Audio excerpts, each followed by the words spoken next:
order for the Inland Wetlands and Watercourse Agency, Tuesday, July 6th, 2021. We should do a quick Pledge of Allegiance. Agreed. I pledge Pledge allegiance allegiance to to the flag of of the United States of America and to the republic and to the republic for which it stands, One one nation. one nation, nation, under God, under God, indivisible, indivisible, with liberty and justice and for all. justice for all. Thank you. All right, Ginny, roll call, please. Can you do roll Okay. call? Donna Corbin-Savinsky, Here. Kevin Zorda, Here. Virginia Higley, here. Terry Ann Howe, Bob Hendrickson, Here. Marie Pisner. Here. So everybody's here but Carrie Ann. Thank you. Okay. So do we want to, somebody want to make a motion to move new business up to the next item so that we can take care of the people who are on first? Kevin, I think you need to seat me first. Oh, okay, yes, please. We'll seat Marie. Thank you. Somebody want to make a motion? I'm sorry. I make So moved. okay. Second? Ginny Higley, so moved. Second. All right, any discussion? Nope. All right, so we'll move new business up just so we can get right to the applicants that are on. Don't you have to ask if everybody approved? Oh, I'm sorry, yeah, vote, everybody, Jenny, if you could do roll call. Sure. Donna Corbin-Savinsky, Yes. Kevin Zorda, Yes, Virginia Higley, yes. Bob Hendrickson, Yes. Marie Pisner. Yes. Okay. Motion. okay. Motion passes. All right, so we will move on to new business, informal application review, 190 Elm Street. Proposed development of an 8,384 square foot gas station convenience store.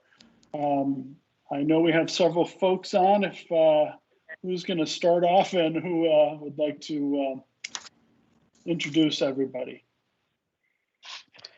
Sure. Good evening, members of the commission. For the record, my name's Kevin Soley. Can everybody hear me?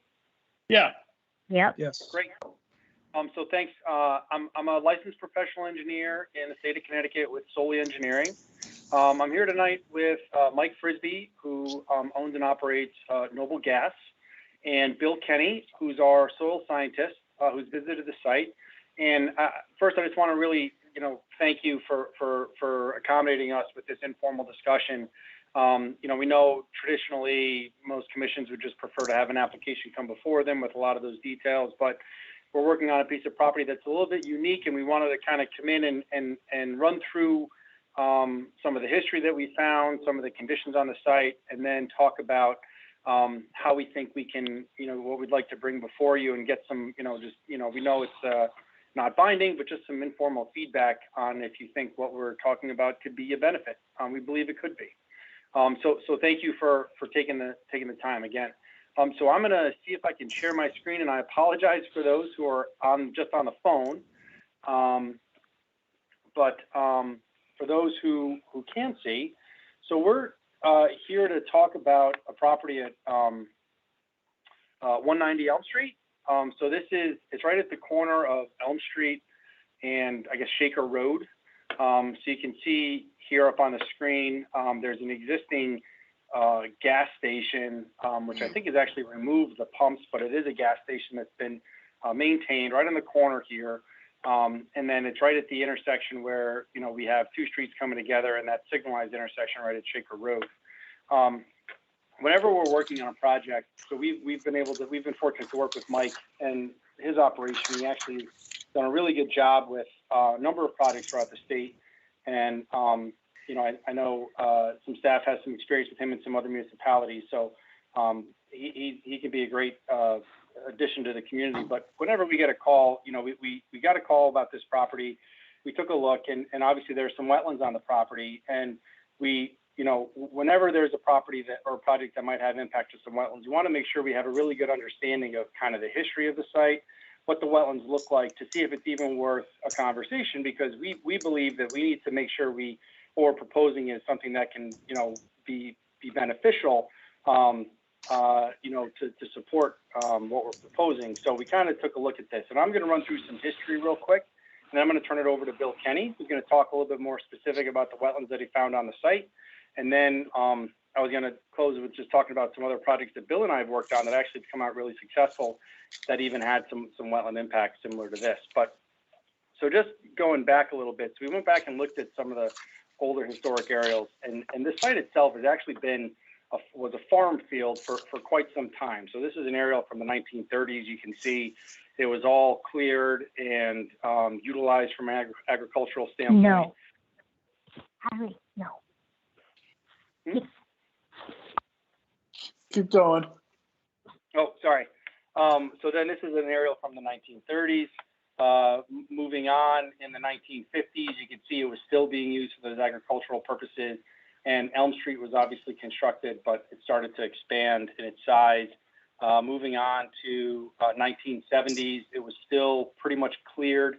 But as the road started to get constructed a little bit more, and there started to be some other activity around it, you could see how some of these areas were starting to get cleared and developed. And then all the way back to 1990s, which is more of the existing conditions, you can see some of the tree cover starting to come in. But generally undeveloped surrounding the property. Today, back to today's condition, obviously, so we have this gas station up in the corner, but a lot of the other site, a lot of the other part of the property is actually some wetlands have been created. And so this kind of shows where the existing wetland limit is, and it seems as if, through the farming operations, there was probably some low-lying areas which didn't really have good drainage. There's a small swale which runs from north to south into an area where it's actually collected and piped through the condominium development to the south.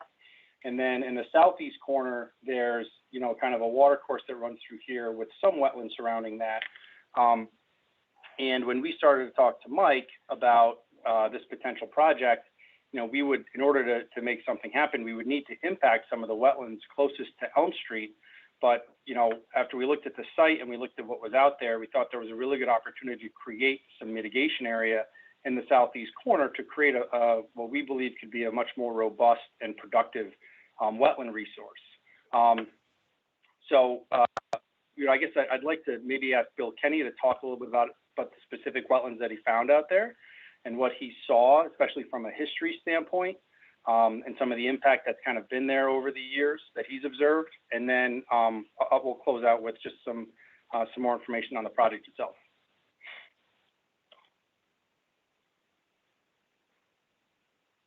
Bill?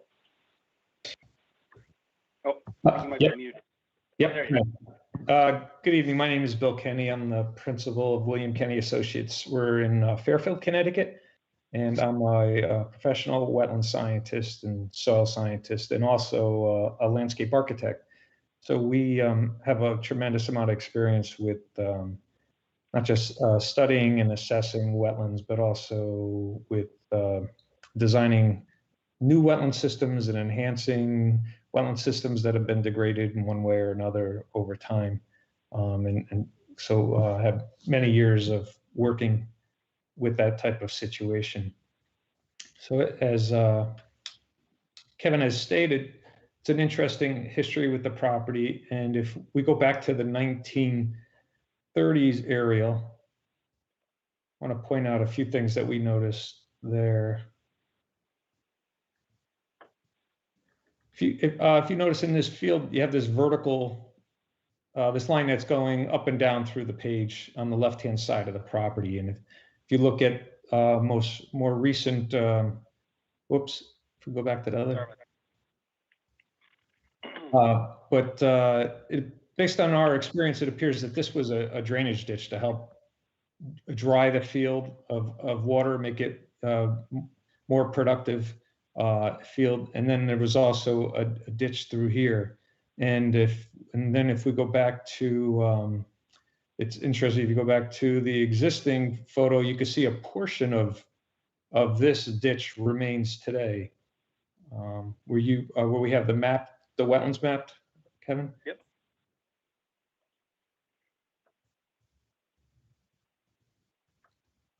Right through here. So it was, and based on our actual site visits, it's clear that the wetlands have been disturbed, and certainly they were allowed, they were clear until approximately sometime in the 60s, based on a review of aerial photos, and then they were abandoned, and a woodland became established. So it's a relatively young woodland. It's in an area that's been ditched and drained in the past, and it's also been reworked physically as well. There's some large soil piles that are out on the property, bordering the southern portion of the wetland that we're looking to impact. And so there's been quite a bit of earthwork out there between the ditching and excavation in and adjacent to the wetlands. So certainly been an area that's been reworked, and with our experience on similar properties, we think there is a good opportunity to be able to have a balanced use of the property with some expanded development combined with creating a higher quality wetland system on the property.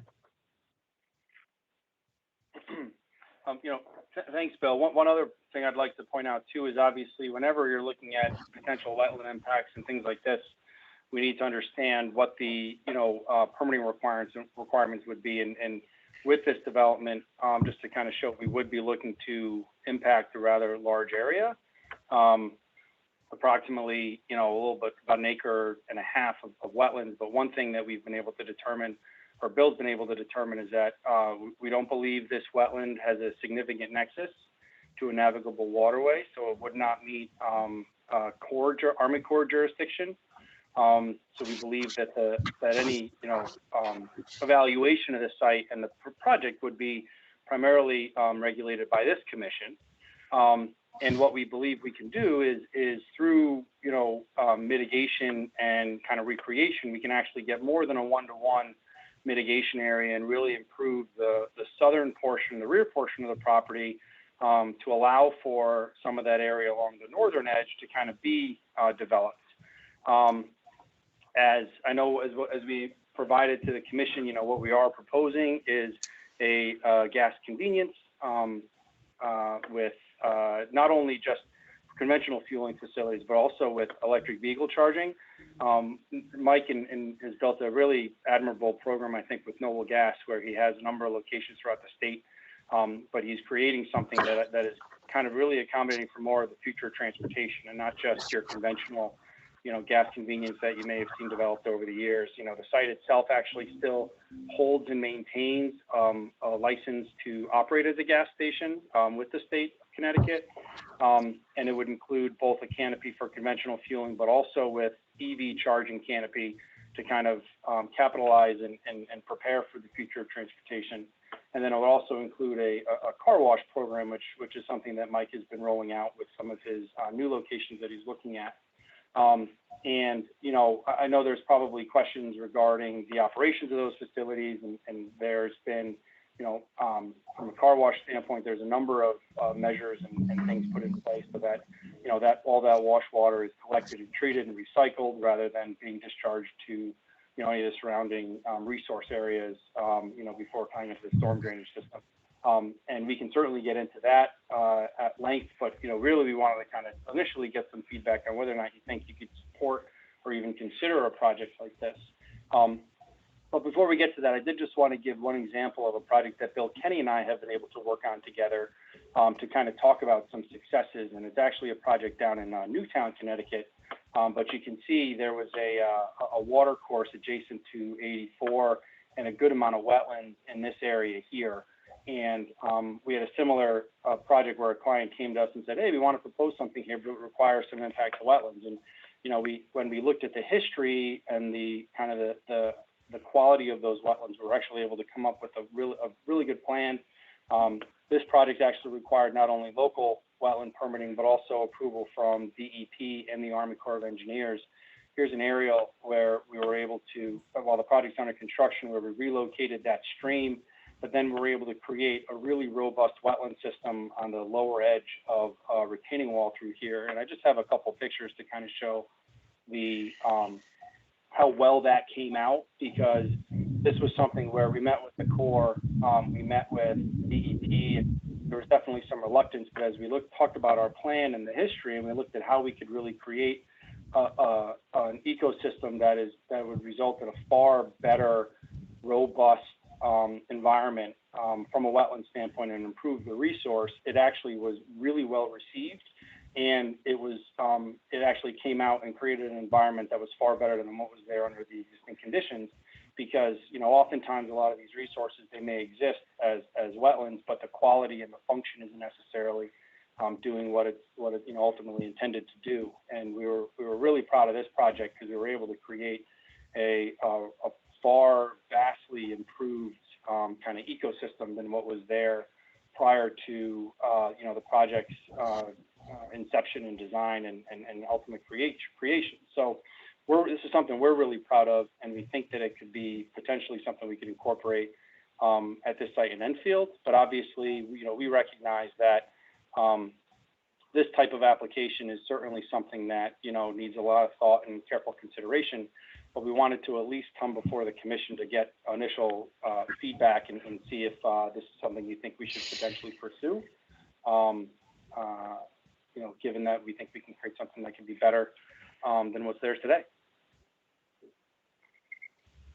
And I guess with that, you know, I'm not sure, Mike, if you want to add anything, but we'd really love to hear some feedback from some commissioners and get some thoughts on what we're possibly considering. Kevin, I know one thing that I forgot to mention earlier. There's a situation that's similar with this property and the one that you just showed in Newtown, was that the existing development on the property that's right up against the main road has contamination issues and like that. And with the property in Newtown, without the ability to develop to the extent that was proposed, which involves some wetland impact, that site was not going to be feasible on the market. And so it was going to sit with contamination issues that were perhaps affecting the stream that was nearby. And by allowing some impact to the wetland, it allowed for the cleanup of that site and also put the site generating taxes, and at the same time creating a new wetland system that was high functioning. So it's really had quite a few benefits associated with it. And this is similar in that way. Kevin, I don't know if you want to talk a little bit more about that. Sure, and I'm not sure, Mike, if you wanted to chime in a little bit here too, but yeah, it's you know, this site itself, there's some underground tanks, and, you know, I think the owner, you know, simply removed the pumps, but there's some, you know, activity on the site that could really use some kind of investment and reinvestment to kind of clean that up and to improve the situation. And I think if this, you know, unfortunately, but that'll take some economic development in order to kind of support that. So we kind of see this as an opportunity to potentially kind of create a, you know, an economic development project, but also can also provide some enhancements to that system. And again, when we looked at the history of it, the quality of it, we definitely think that what we could produce in terms of mitigation and wetland creation could be an improved condition than what's out there today. Yeah, if you don't mind, Kevin. Yeah, this is Mike Frisbee. It's nice to meet everyone over Zoom. Look forward to meeting you in person someday. But I just want to let you know, I own Noble Gas, Noble Energy Real Estate Holdings. I live about 3 miles from the site in Summers with Lisa and our 7 children. I drive by this site almost every day on my way to work or to bring my kids to school. I see it as an opportunity. You know, that's not the highest and best use right now. So as I approach the landowners, a long time ago, a couple of years ago, and they weren't ready to sell or make a change. And Mike and Doug are really good people in general, and they were nice enough to let me explore this opportunity with them. I think they're ready to retire and move on and do some other things in life, and I think it would be a good opportunity for redevelopment. I happen to own and operate, gas station convenience stores. Kevin's been very helpful in pushing forward my vision for the future of transportation on the EV side of the business, and trying to design, facilities that have, a better food offering, other opportunities for our customers, but be able to design a station that still has gas for now, but we'll be able to transition easily as we get more electric vehicles on the roads. In order to do that, we need bigger sites. That's why my buildings are bigger, my properties are bigger, and we're transitioning that way. And I think this would be a good opportunity for us to be able to do something special there. And I'm willing to invest the time, effort, and money into the community, because I think it's worthwhile. So we'd love to get your feedback. Any questions about me, my business? I don't lease the properties out to somebody else. I actually own and operate them. So I'm in my stores almost every day. So I'm not just a gas station guy or a developer. Some people think that because I own a bunch, but really I am an owner operator. I'm involved in all that stuff. So I also would like to tell you that I have been successful working with many different towns because I listen to what they have for feedback, and we try to develop and design in such a way that will support that.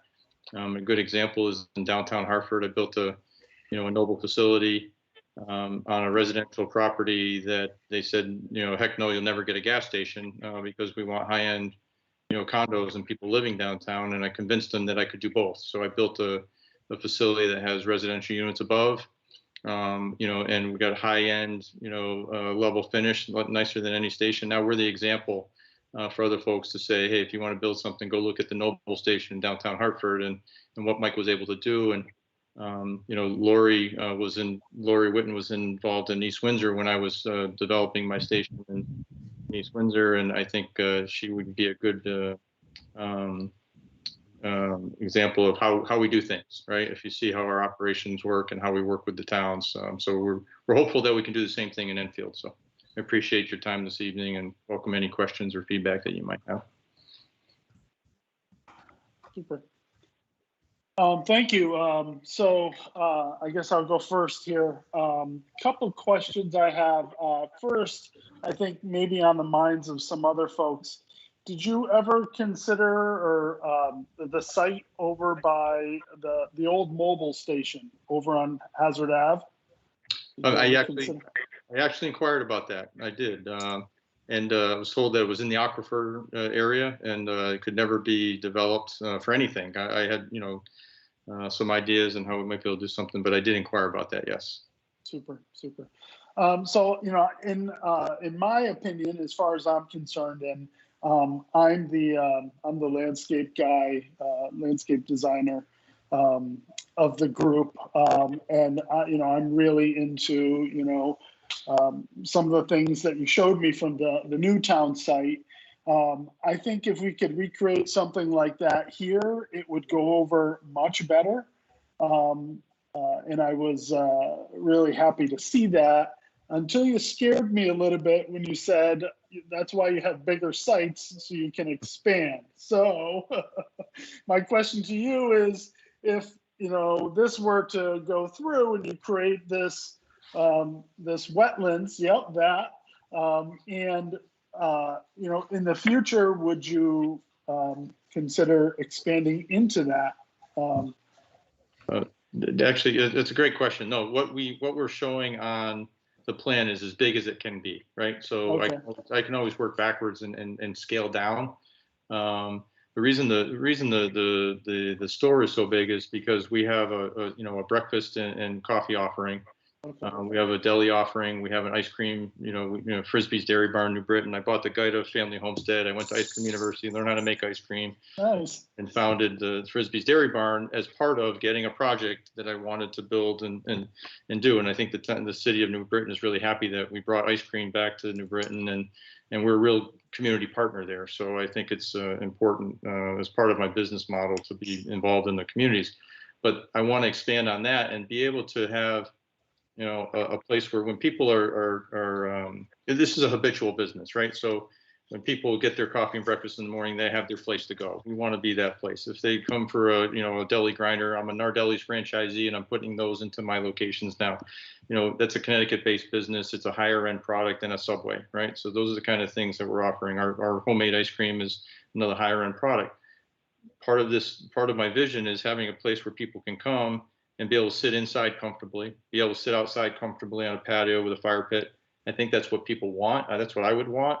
And that's what we're trying to create. That's why the buildings are a little bit bigger, you know, and nicer. And then, you know, if we can do the express car wash model, it's another offering that I think the market is underserved for that. And I think that we can provide that as part of our program and have a really, really good rewards program for our customers that are there all the time for other things. So it's kind of a package thing. And that's why when I say they're bigger sites, you know, traditional gas station convenience store in New England is on a half acre to an acre, right? So to be able to provide all those other services, I'm basically bringing 5 businesses to Enfield.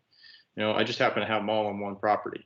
And folks don't, a lot of folks in New England, you know, don't recognize or experience that anywhere. So they're like, oh my God, there's all this stuff.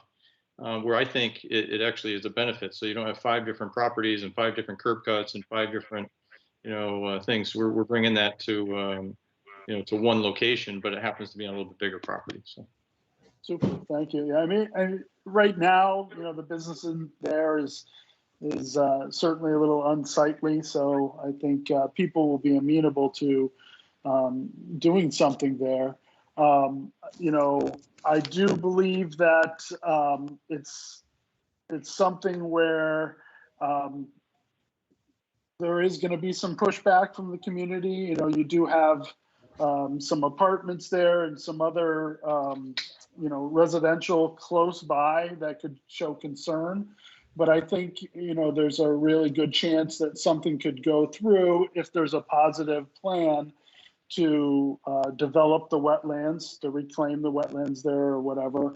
And I think it would be definitely worth, you know, putting in an application. I appreciate that. Thank you. Any other feedback from any members? Marie, go ahead, Yeah, Marie. just one question. How many parking spaces are you looking at? Because you're saying people to come in and actually sit or stop and get an ice cream other than just getting gas. So how many parking spaces are you actually looking at, and where would they be? Well, right now, we're looking at the regulations, right? Based on the size of the project, the size of the building, and what's required. We're showing what's required, and we don't necessarily need all those spaces from a practical standpoint, but you know, from a zoning perspective, we need to meet the requirements. So those are the kind of discussions we can have with planning and say, okay, practically, you know, I know what the zoning requires, but practically, do you need all those? And if somebody comes into our space and they want to hang out after a baseball game or Little League game and have some ice cream, we want to be able to support that. But, you know, we are moving people in and out. The gas station convenience store world is generally get in, get out, get off my property, right? So we're trying to change that a little bit, but you know, it's not a place where they're going to hang around for hours. You know, they're going to come in, enjoy whatever offering we have there, and then move on. So, but we're willing to work with you there too. You know, that's the thing. Okay, but again, it's safety. I'm thinking safety. I'm thinking, like you just said, you're in and out to get gas. Yep. I like the idea very much of having the electric. I think that's a great idea. We don't have an electric car, but we drove to Florida, and I said to my husband, my God, you know, if we had an electric car, where would we stop? Because every place we stopped, it was just gasoline. So I think that's a great idea. I think it's a good advantage. But again, when you were saying sitting around a fire pit and like having an ice cream, I'm thinking in and out of a gas station. So this is a little hard to read, but I'm sure with your experience, it would be safety. For sure. And we want people to feel comfortable and safe. And it's hard to see, it's hard to visualize on a piece of paper. You know, it's one of those things where yes, if you were to look at the overall site, that's 6 acres, you know, and we're replicating some wetlands, and then look at, you know, 2.5 to 3 acres of development, you know, it's different than, you know, the mobile station. on the same road that's on, less than half an acre that has everything Yes. in there and is tight. And by the way, they're, priced at $349 today. So we can certainly do a lot better than that, So it drives me nuts when I drive down that road. I'm like, and people are in that lot. I don't get it. But I anyways, agree with you on that. Yeah, yeah. I think, from an economic development standpoint, I think it's great. I really do think it's a great idea, but I have to agree with Kevin. The wetlands would have to be definitely mitigated and done correctly. I love what I saw from Newtown. I would encourage you to put in an application and move forward. appreciate it. Thank you. Thank you. Ginny? Go ahead, Ginny. Thank you for your presentation. I like that you're doing something to move the wetlands to another part of the property. And I liked what you did at the other location with the wetlands. It looked lovely. I did not see a snow stockpile anywhere on your property. We usually like to see that on the plans when it's brought into wetlands. And those are my only thoughts. Thank you. Yeah, and we can, and thank you for that. We can certainly incorporate all those things, and that's exactly why we're here. We want to understand and make sure we know exactly what you guys are looking for, because and that's why we push for this informal discussion. If we can kind of lay this out and hopefully get some feedback, we can really try to tailor our application to make sure we're giving you guys exactly what you'd want to see, to hopefully view it favorably. So that's a great point. Thank you. Excellent. I just had one question. Did you say it's a net gain on wetlands? Actually, if you move down to the southeast corner? We would, yeah. We can expand so we can go over 1-to-1 in terms of mitigation area. We can create more wetlands on site, and we think we can create a better wetland, a higher functioning wetland than what's out there today. Yeah, this is Donna. That should be my question as well. What was the ratio?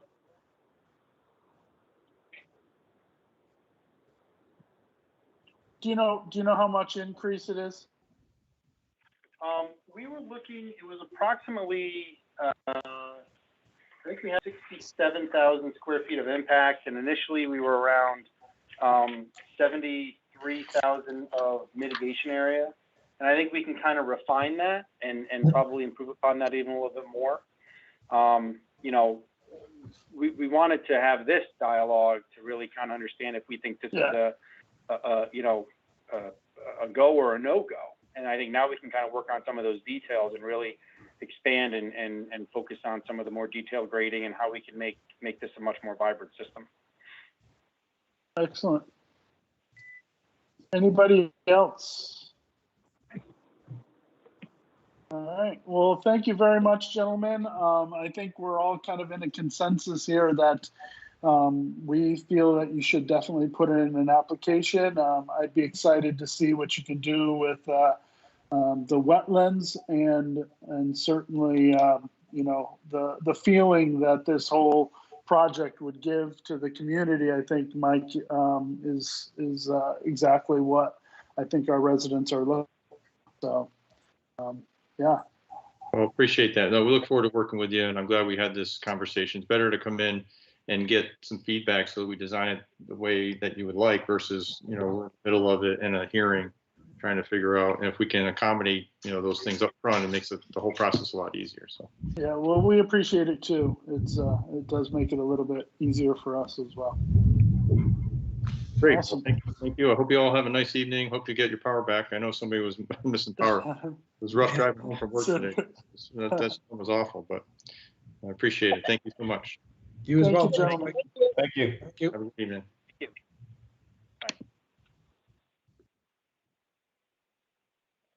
All right. As they log off, we'll continue. We'll go back up for correspondence.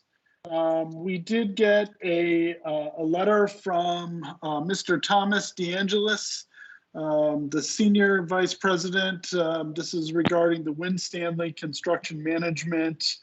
And this is the vernal pool year 1 monitoring at the proposed Agrimark distribution facility, 113 North Maple Street in Enfield, Connecticut.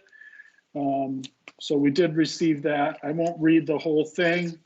But it looks like the vernal pool didn't stay a vernal pool. We also got a town attorney's report with information on current activities they're dealing with. And then we got from DEP, a notice of tentative determination to approve applications for a dam safety permit and to waive public hearing. Is that on our agenda? Yes. Yeah, okay. And I think that's all the correspondence. There's one that more. I received. Which one? John Kabibo's email about pending work. He sent me an email Oh, yeah, I do. just about Yeah. an update with the culvert. That's all. Yeah, received that as well. And that's it. Excellent. Did you All right. guys all get the attorney letter I sent out, right? You got that all? Yes. Checking. Thank you. All right. Any, well, it's not on here. We didn't have any agent correspondence, other than what was listed, right? Nobody, no site visits or anything? Nope. Okay. All right, so number 5, agents correspondence, she just mentioned XIW number 21-04, the email notification about pending work. Like she said, it's minimal. It's work on the culvert at Stardust Drive. I don't believe there's anything we need to do with that.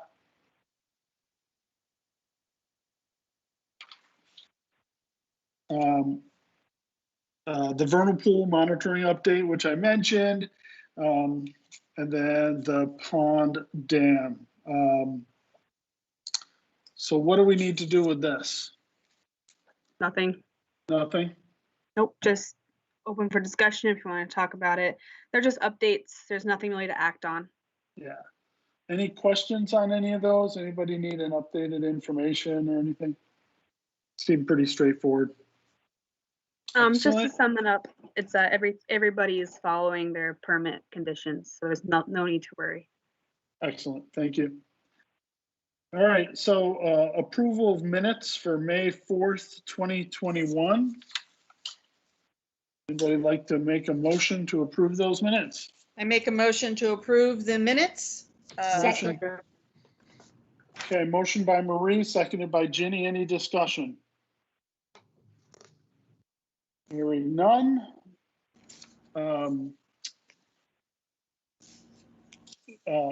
Roll call?